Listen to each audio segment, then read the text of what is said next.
मैं doctor Hakim Aslam Javed world of Unani channel से। आप हमारे चैनल वर्ड ऑफ यूनानी को सब्सक्राइब कीजिए, बेल आइकन दबाइए और इसकी वीडियोस को ज़्यादा से ज़्यादा शेयर कीजिए, क्योंकि हम आपके जो डेली परेशानी के हालात होते हैं, कुछ बीमारियां होती हैं, उनके बारे में आपको बताते हैं। तो हमारी वीडियोस को ज़्यादा से ज़्यादा शेयर कीजिए और यूनानी को घर घर तक पहुंचाने में आप हमारा साथ दीजिए, आप हमारी मदद कीजिए। हम आपको आज कुछ बातें बताएंगे जो डायबिटीज़ के मरीज़ होते हैं, उनको सर्दियों में किस तरह का लाइफस्टाइल जो है अपनाना चाहिए, किन बातों का उनको ध्यान रखना चाहिए। शुगर जो है एक बहुत बुरी बीमारी है, बहुत परेशानी होती है उसकी वजह से। हमारा पूरा जिस्म कमज़ोर हो जाता है, पूरे जिस्म के जो हमारे आज़ा होते हैं, अंग होते हैं, उन पर इसका असर पड़ता है।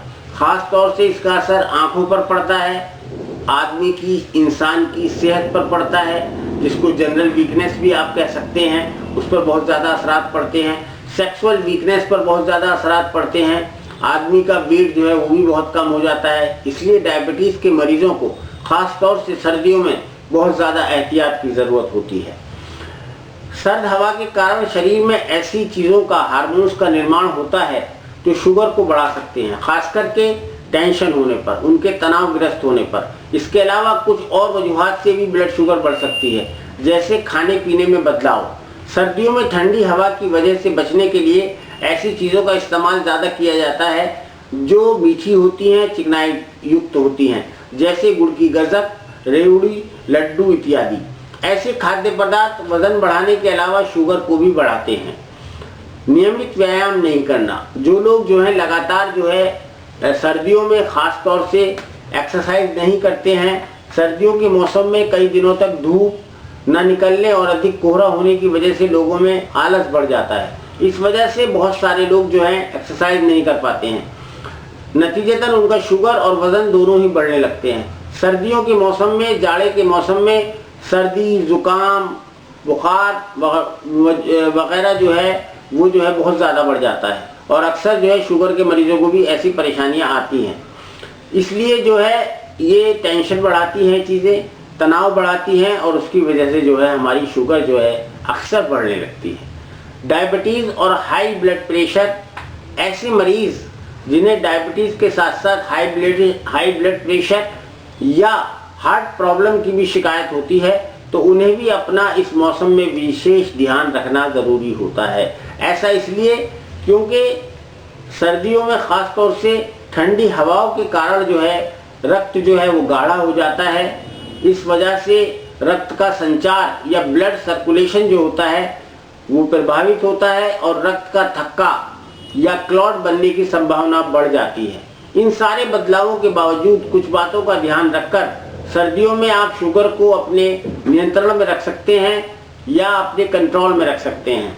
शुगर का कंट्रोल होना ही बहुत ज़्यादा ज़रूरी होता है। शुगर को ख़त्म नहीं किया जा सकता है, आप सब जानते हैं। शुगर हमेशा नॉर्मल रहे, यही शुगर के मरीज़ के लिए जो है अच्छा होता है। हम कुछ ख़ास बातें आपको बताना चाहते हैं, जैसे कि सर्दियों में डायबिटीज़ की दवाएं, जैसे इंसुलिन लेते हैं जो लोग, जिनको इंसुलिन वाली शुगर होती है, और दूसरी जो दवाओं वाली शुगर होती है, जिससे जो है जो लोग दवाएं लेते हैं तो उनको आप मुस्तकिल जो है बिल्कुल सही वक्त से आपको डायबिटीज़ की दवाओं का इस्तेमाल करना चाहिए। और अगर आप इंसुलिन ले रहे हैं तो इंसुलिन वालों को भी अपना जो है ख्याल रखना चाहिए। डॉक्टर की सलाह लेने के बाद आप विटामिन डी सप्लीमेंट या विटामिन डी का कोई दवा ज़रूर आपको लेना चाहिए, जिससे कि विटामिन डी जो है आपका बढ़ाया जा सके। क्योंकि ऐसा होता है अक्सर, क्योंकि सर्दियों में विटामिन जो है, ये विटामिन डी जो होता है वो हमारे जिस्म में कम मात्रा में बनता है। ब्लड शुगर की जांच को लगातार आप नियमित हिसाब से कराएं, बिल्कुल वक्त से करानी चाहिए आपको। अपने खाने पीने पर बहुत ज़्यादा ध्यान देने की ज़रूरत होती है, जैसे अपने खाने पीने में ज़्यादातर जो है उन चीज़ों का आपको इस्तेमाल करना चाहिए जिसको हम बैलेंस डाइट कहते हैं। जो शुगर को, हमारी जो शुगर है उसको बढ़ाएं नहीं, उसको जो है कंट्रोल में रखें, उसको नॉर्मल में रखें। जैसे कि हरी पत्तेदार सब्जियां, उसमें जो है फाइबर भी बहुत ज़्यादा होता है, फॉलिक एसिड भी बहुत ज़्यादा होता है, पोटेशियम और विटामिन के ज़्यादा जो है उसमें पाए जाते हैं। ये हमारे लिए बहुत फायदेमंद है। ख़ास तौर से जैसे अमरूद इस मौसम में बहुत ज़्यादा आता है, आंवला, पपीता और सेब वगैरह जो है इसमें विटामिन सी और एंटीऑक्सीडेंट पाए जाते हैं जो हमारे जिस्म की इम्यूनिटी पावर को बढ़ाते हैं। ये जो फ्रूट्स होते हैं शुगर को कंट्रोल करने में भी बहुत फ़ायदा करते हैं। डायबिटीज़ जिन लोगों को है उनको ख़ास तौर से साबुत अनाज जिसे कहा जाता है, जैसे गेहूँ, जौ, बाजरा और ज्वार आदि का सेवन भी बहुत लाभकारी होता है। तेल वाली चीज़ों से बचना चाहिए, इस्तेमाल कम करना चाहिए उन चीज़ों को। सर्दियों के मौसम में ज़्यादा चिकनाई वाली चीज़ें खाने से या ऐसे ड्राई फ्रूट्स खाने से जिनमें तेल ज़्यादा होता है उससे भी हमें बचना चाहिए। कुछ बात हम करते हैं अब एक्सरसाइज की। सर्दियों में सर्द हवा और कोहरे की वजह से अगर आपको एक्सरसाइज करना जो है आउटडोर संभव नहीं है, तब घर के अंदर ही ट्रेडमिल आदि पर आप एक्सरसाइज कर सकते हैं, घर में ही योग कर सकते हैं। सर्दियों में व्यायाम करने के लिए दोपहर के समय का उपयोग करना चाहिए। जाड़े में लिफ्ट का प्रयोग न करके ज़्यादा से ज़्यादा सीढ़ियों का उपयोग करना चाहिए। ऑफिस वगैरह में मार्केट जाते वक्त जो है आपको कोशिश करनी चाहिए कि आप ज़्यादा से ज़्यादा पैदल चलें। और बहुत सारे ऑफिस में तो आजकल जिम की सुविधा भी उपलब्ध होती है, इसलिए उसका उपयोग करना भी बहुत फायदेमंद होता है। डायबिटीज़ को आप अपनी डायबिटीज़ को, जो भी डायबिटीज़ के मरीज हैं उनको कोशिश करनी चाहिए कि वो अंग्रेज़ी दवाओं से बचना चाहिए, क्योंकि अंग्रेज़ी दवाओं के और इंसुलिन के बहुत सारे नुकसान होते हैं।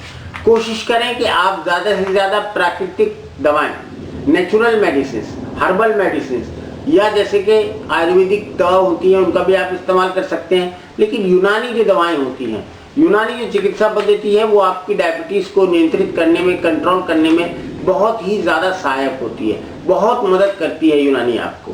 क्योंकि यूनानी की जो दवाएं होती हैं वो हर्बल नेचर की होती हैं, प्लांट ओरिजिन होती हैं बेसिकली, तो उनके नुकसान बहुत ज़्यादा कम होते हैं। इसलिए आपको कोशिश करनी चाहिए कि आपको यूनानी तरीक़े इलाज की तरफ मायल होना चाहिए, यूनानी दवाओं का इस्तेमाल करना चाहिए। यूनानी दवाएं जो हैं बहुत ज़्यादा महंगी भी नहीं होती हैं और उनका जो है आपके शरीर पर, आपके जिस्म पर कोई दुष्प्रभाव भी नहीं पड़ता है।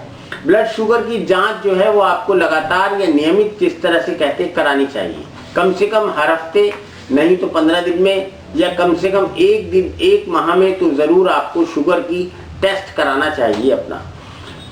और बहुत सारे तरीके होते हैं, ब्लड शुगर अगर किसी का बढ़ रहा है तो उसको पता लग जाती है कि अगर हमारा शुगर बढ़ रहा है तो हमें ये परेशानियां हो रही हैं।